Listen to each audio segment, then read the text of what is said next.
So let me ask you this: what is the difference between Young Thug's plea and Gunna's plea?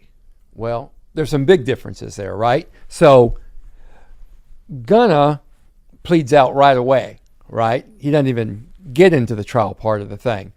The other thing is Gunna signs off on all this bullshit that the state, right? The state wants to put out. Now, maybe he didn't sign off on all of it, but I think he signed off on YSL as a gang, Yes, and all this other crap, right?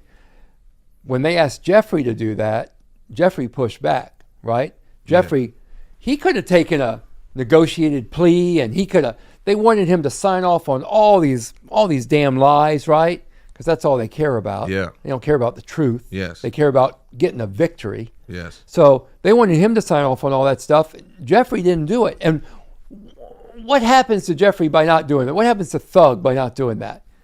Because he wouldn't sign off on all their little things, YSL as a gang and all this other business, he had to take that non-negotiated plea, right? The blind plea. He had to risk going to prison.